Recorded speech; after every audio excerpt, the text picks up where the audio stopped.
Right, welcome everyone, and this is Dr. Johnson.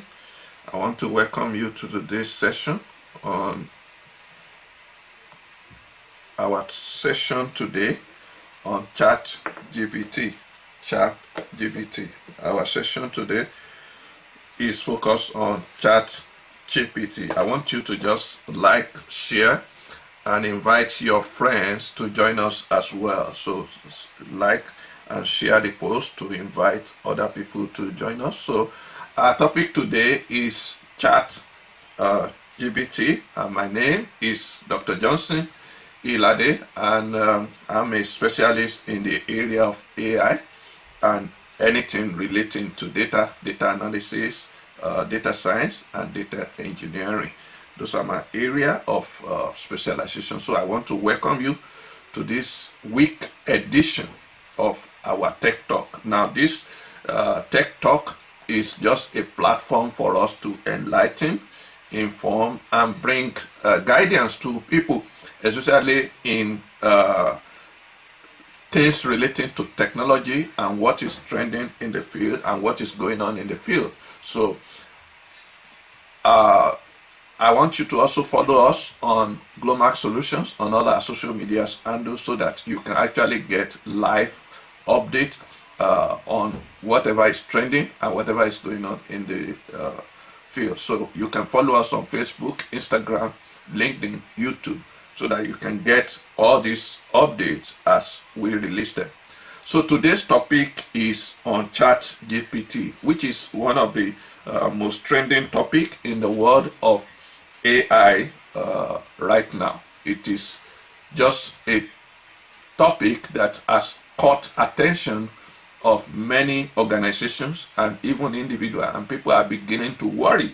What is ChatGPT doing, and what is it going to do to the future of our job? What is going to happen when ChatGPT actually starts taking over a lot of things? So we want to talk about it today so that you have the right information and you have accurate information that will help you to understand what is going on in the world. Now, I know that probably many of you have heard of ChatGPT because it's one of the most trending topic in the world of AI and IT right now.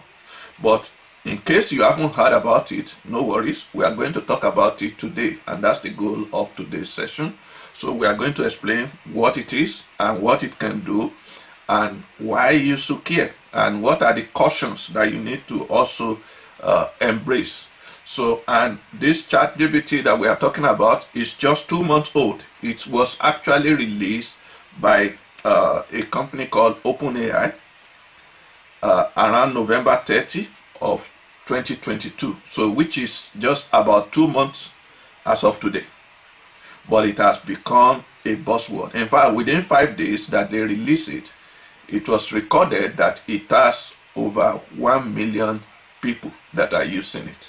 So professionals, people who are highly skilled, like lawyers, doctors, therapists, even software engineers, they are beginning to get anxious whether ChatGPT is going to take over and take some of their work. In fact, in the US, there are some states where they have already even banned the use of ChatGPT because teachers are beginning to get worried that kids might begin to lose the ability to work intelligently, because then ChatGPT can do most of the assignment, can do most of the work for them.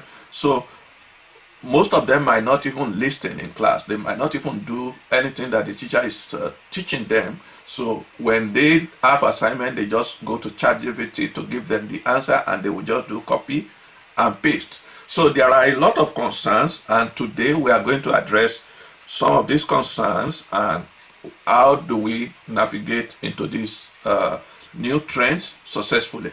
So in today's talk, I will define what ChatGPT does and what it is, and then what can it do, what can you do. I believe there are so many things that we can take advantage of that ChatGPT can do, but will it replace something like Google? That's another question that is very common that people ask. Would there be no Google again? Will we now go to ChatGPT for everything that we have been doing in Google? Then also, will it replace knowledge workers at workplace? Because it does some of the work that, we rely on human beings to do. Will ChatGPT replace your job? Like, I'm in the tech industry. I've been there for over 20 years. So will it replace software developers?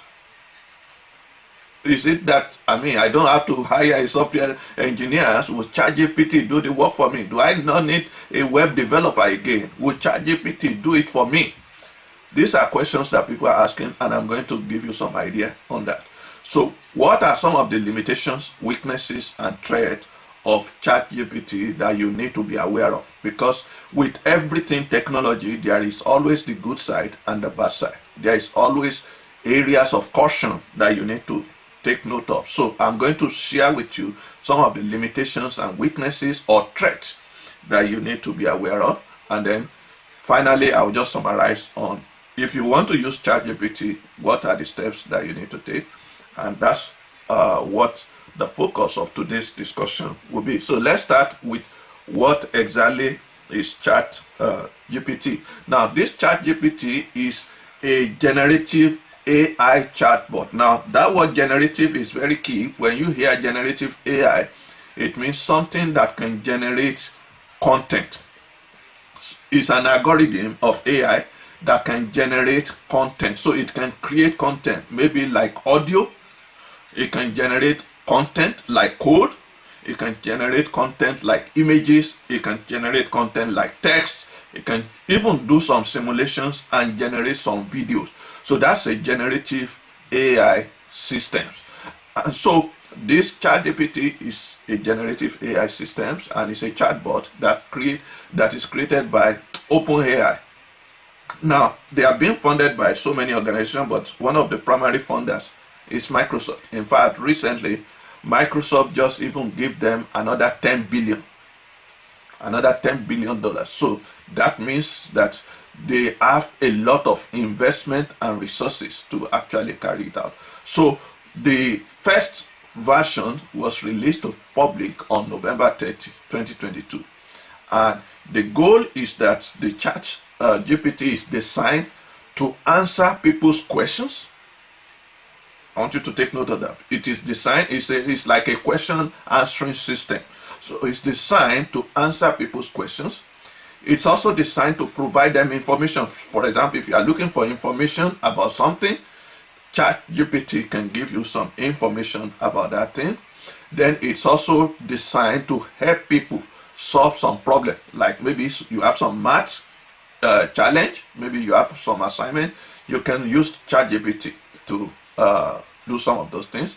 And also it will communicate to you in a human conversational manner. So it's more like we are talking forth and back with each other in a human-like manner. All right. So, but it's not a human, it's a machine. So you can use ChatGPT. You can look at ChatGPT as maybe somebody that is experienced in a particular field, and you go to that person as a subject matter, and you are asking the person some question relating to where you feel the person has some experience, and the person is trying to recap, maybe based on historical or memory that the person has, or experience that the person has, and is trying to give you an advice or a response based on that. So it's a knowledge systems that does question and answer to people to engage you in conversation. So now the other thing then is, what can it do? What can it do? I've mentioned some of them. So there are so many things that ChatGPT can do. So it can write things like essays. So you want to write an essay, or you can go to ChatGPT. It will give you a draft of the first copy of an essay on any particular topic that you want to write on. Then it can also help you maybe crafting, because sometimes some people struggle with how to write something, like maybe an email. You want to email your boss and you are not too sure how to word it, how to draft that email. You can get ChatGPT to give you a draft of an email. Maybe you want to get a day off, you want to get some vacation, but you don't know how to actually express it. You can just ask ChatGPT, how can I send an email to my boss to ask for a vacation? It will give you a draft that you can work on. So you can use it to email. You can also use it to develop a resume. Yes, you can use it to draft resume, and then it can also write cover letter for you. You want cover letter, it can give you a draft. You say, oh, I need a cover letter, I'm applying for the role of a data analyst. Please, can you give me a sample cover letter that I can use? It will give you a draft that you can work on.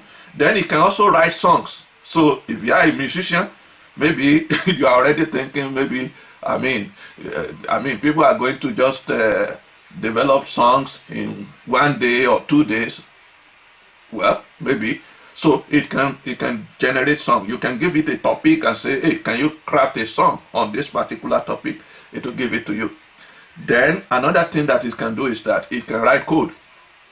It can write code. And in the tech world, this is one of the things that is making maybe people who are software developer, people who are web developer, people who are programmers to begin to think, will ChatGPT take over our job? Will it take over our job? Because if you can develop the code, then maybe we don't need a software developer anyway. Okay. Then it can also explain some difficult ideas and complex topic. Okay. And maybe you are also looking for suggestions or idea about something. You can use ChatGPT. For example, maybe you are thinking about birthday gift to give to a friend or to your wife or to your husband, and you are not too sure which idea will be okay. Maybe you know the personality of the person. You say, oh, I have a friend, he's not an outdoor person, he doesn't like going out. What gift idea do you have for me that I can give to that person? ChatGPT can give you suggestions. So it's cut across a lot of domain. It can do a lot of things. So the goal is to just act like a question answering system. So people have questions that they don't have solutions to, they can ask it, and then based on the information that it has in its archive, it will give you suggestions and ideas. So will ChatGPT now replace Google? Now that we can use it to search for information, will it replace Google? Because we are used to Google as the search engine. Will it replace Google? I believe that no, it's not going to replace Google. And the reason is because the two of them are based on different platforms. So Google do indexing on the web. People do, Google uses a web search to index various pages. So when you search in Google, it will give you a list of pages relating to the topic that you search for. So maybe somebody has blog page, somebody has a website, somebody has some other pages that relates to the topic that you are searching for. Google will list those things for you and link them up to you.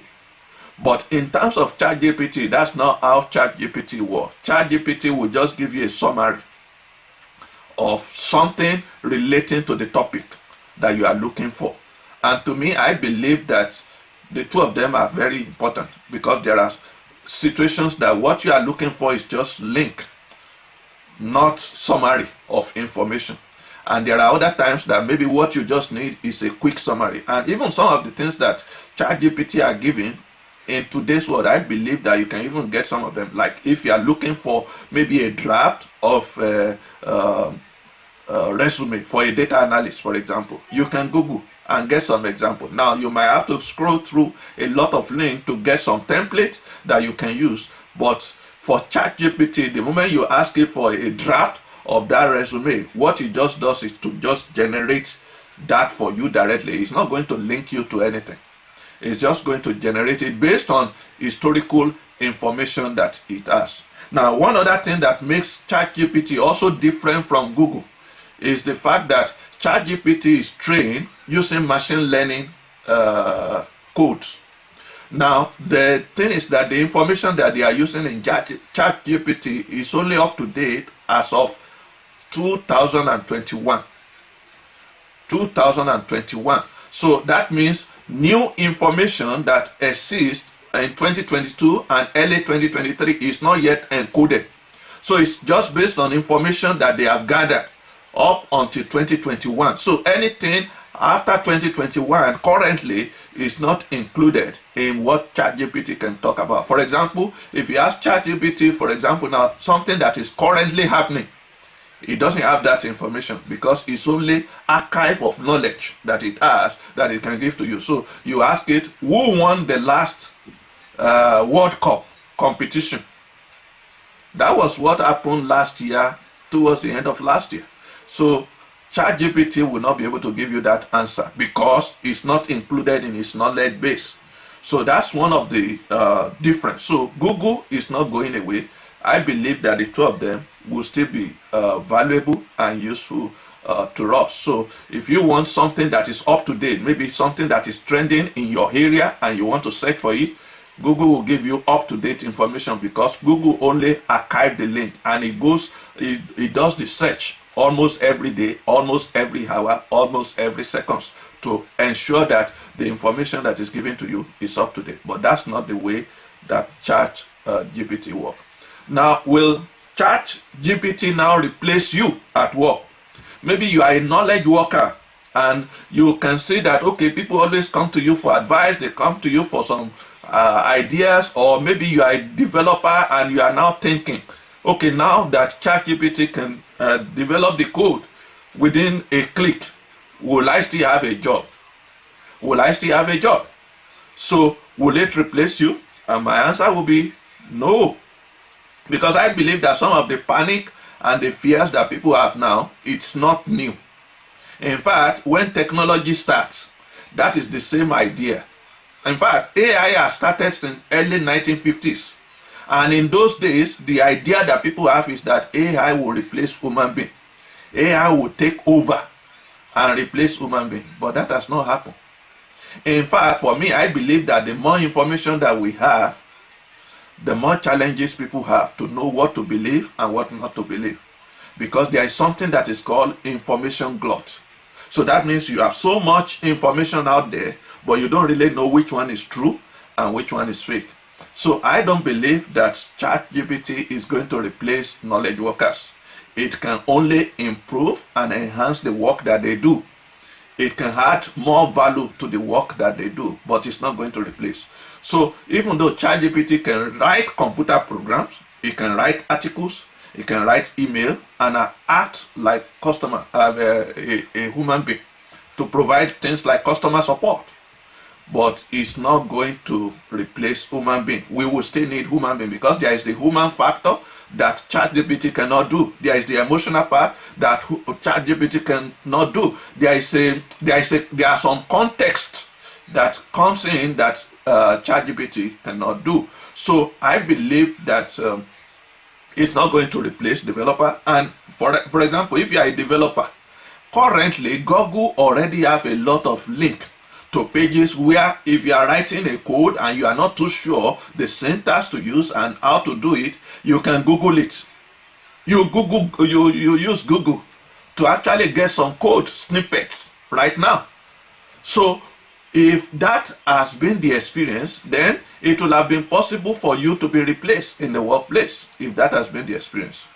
So I believe that ChatGPT is there to enhance the quality of the work that developers do and also to make their work very, very much more easy.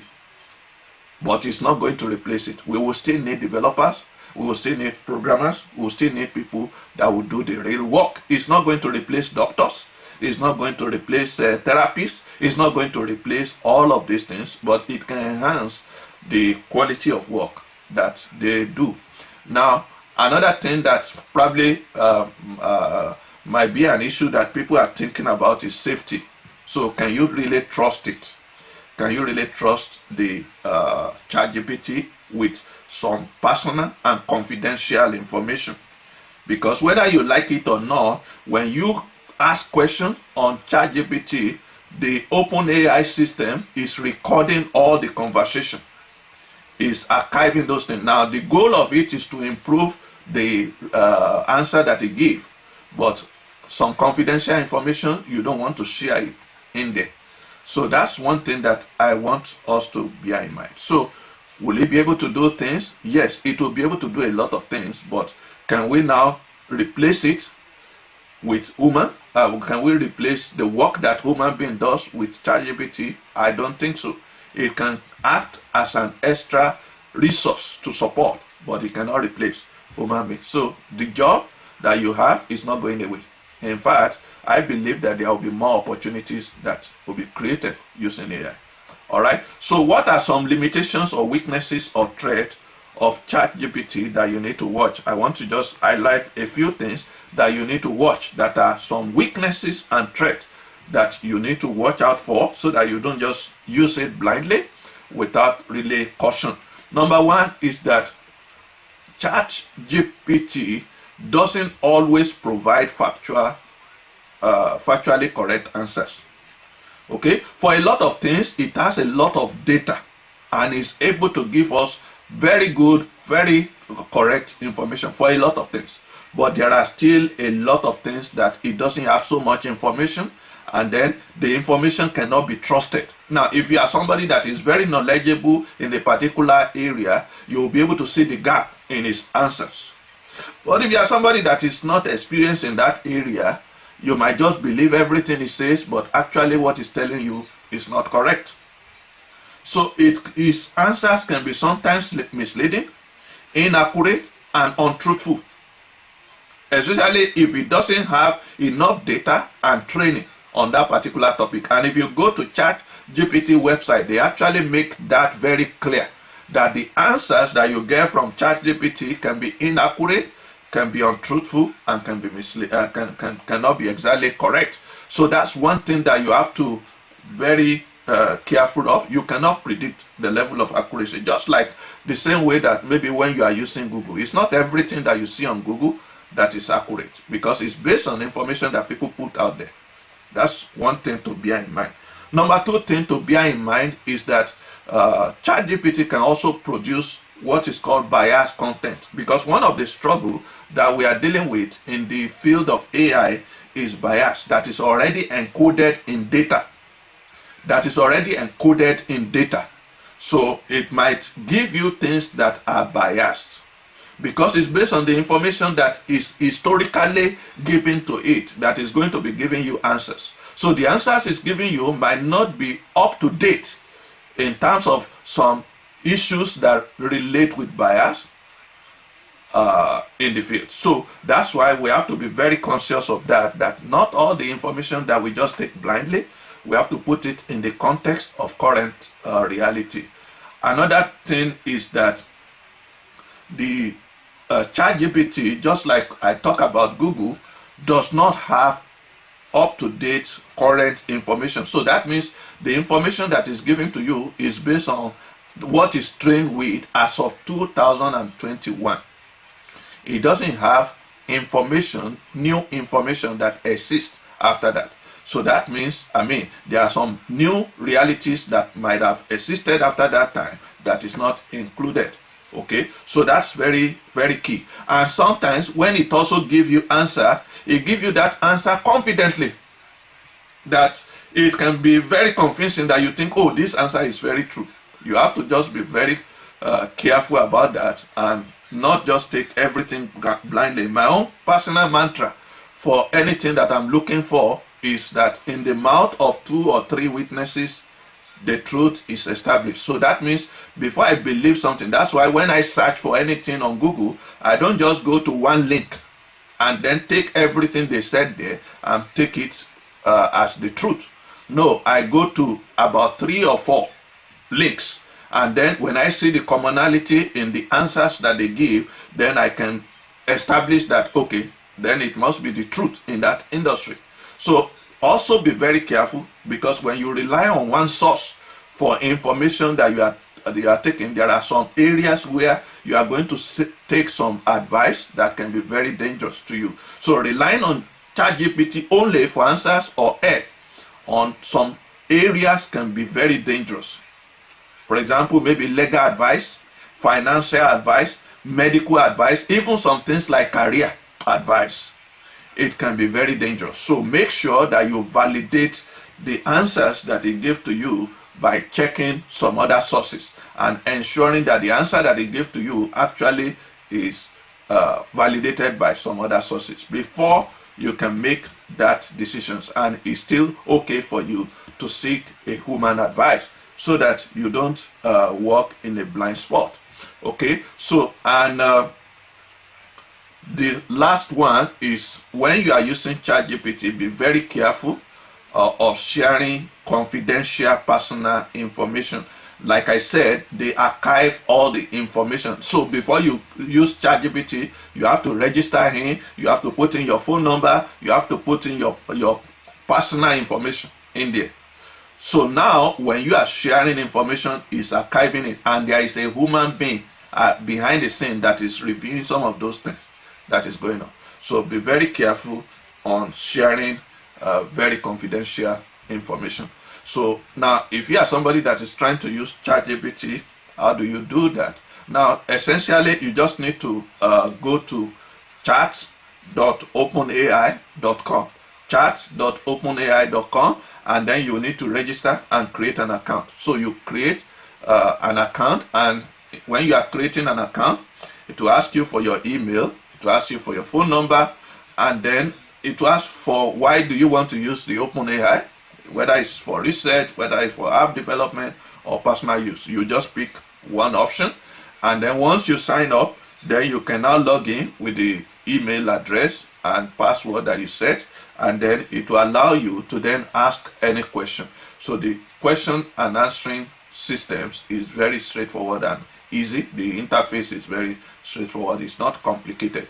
So you can then ask any question. So in conclusion, one thing that I want you to know is that ChatGPT, I believe, is a tool that will be very useful to answer some questions in the field, and also to help people to understand some tricky concepts and maybe get some creative ideas. Okay, so, and be able to ask some questions that will help them in their day-to-day life. I believe it will add a lot of value to our world as an AI system.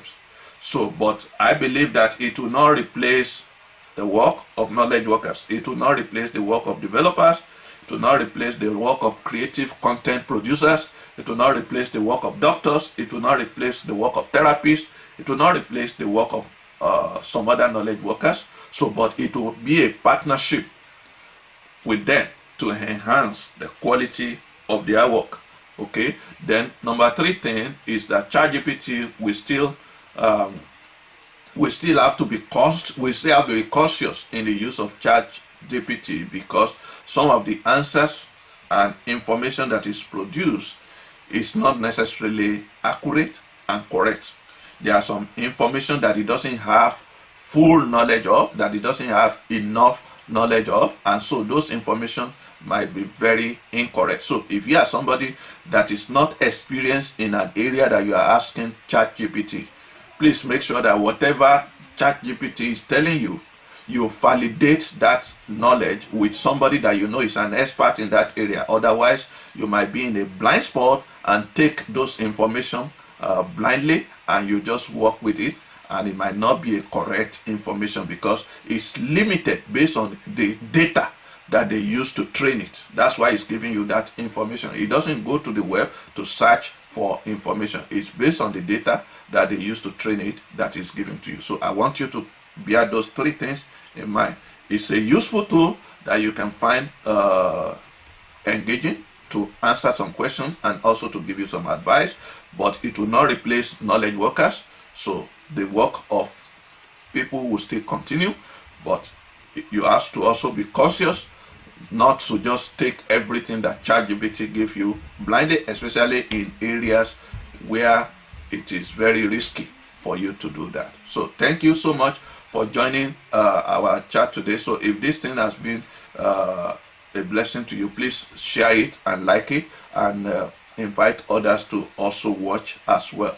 I look forward to coming back to see you again next week. And if you are looking to step into the world of AI, Our training is going to be starting on March 4. The next batch of our AI, machine learning, data science, and analytics training will be starting in March 4. So please, you can check glomaxinstitute.com for how to register and join, so that we can equip you to be in this area, in this field, and be ready for the future of work. Thank you, and see you again next week.